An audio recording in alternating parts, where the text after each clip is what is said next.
बिस्मिल्लाहिर्रहमानिर्रहीम। अस्सलाम वालेकुम students. Lecture number 4.3 turning effect of a force.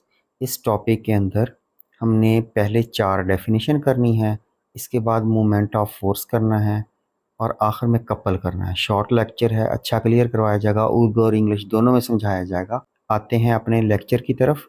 ये पहले रिजिड बॉडी की डेफिनेशन करनी, ऊपर से कुछ नहीं करना, रिजिड बॉडी की डेफिनेशन करनी है कि रिजिड बॉडी ऐसी बॉडी होती है अगर उसमें 2 पॉइंट लिए जाएं और दोनों पॉइंट पर फोर्स लगाई जाए, उन पॉइंट्स के दरमियान डिस्टेंस कांस्टेंट रहता है, डिस्टेंस चेंज नहीं होता, उसे रिजिड बॉडी कहते हैं।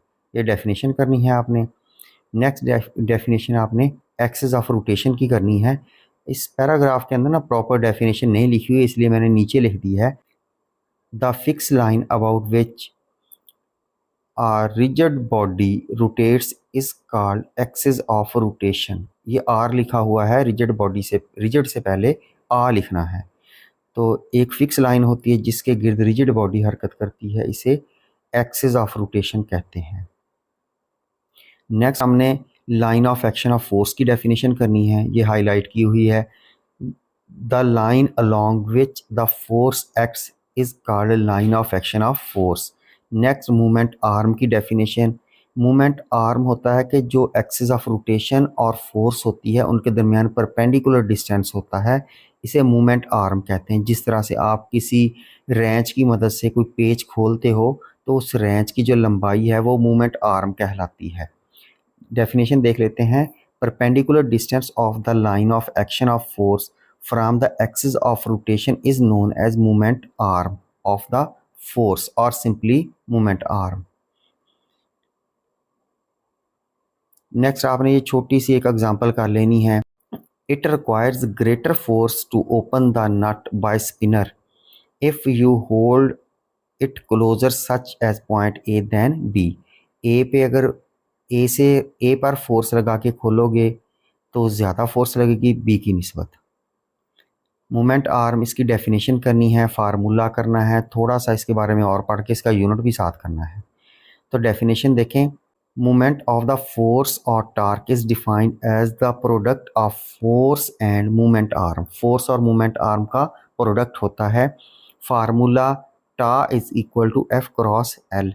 नीचे थोड़ा सा वजाहत कर दी है, ये टा लिखा हुआ है, ये टार्क को ज़ाहिर करता है, एफ फोर्स को ज़ाहिर करता है और जो एल है वो मोमेंट आर्म को ज़ाहिर करता है।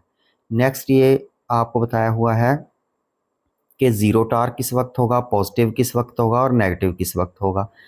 अगर आपकी line of action axis of rotation से गुजर जाए तो टार्क ज़ीरो होता है और टार्क पॉजिटिव किस वक्त होता है, जब ये एंटी क्लॉकवाइज होता है। टार्क नेगेटिव क्लॉकवाइज होता है, ये पॉइंट करने हैं। ऐसा यूनिट होता है न्यूटन मीटर। कपल, इसकी डेफिनेशन करनी है और एक दो एग्जांपल्स करनी है। सबसे पहले डेफिनेशन देख लो।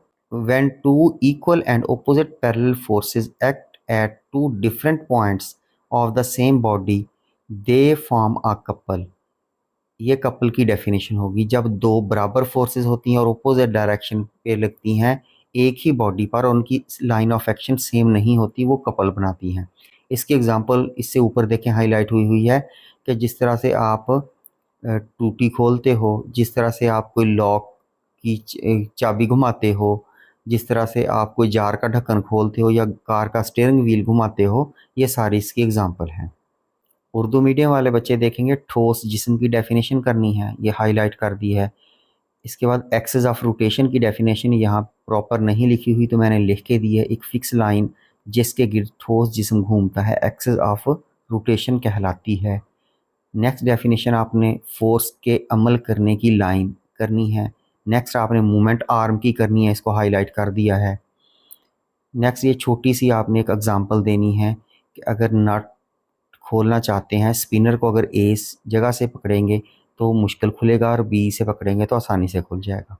नेक्स्ट मूवमेंट आर्म है, इसकी डेफिनेशन करनी है, ये नीचे फार्मूला हाईलाइट करके दिया हुआ है।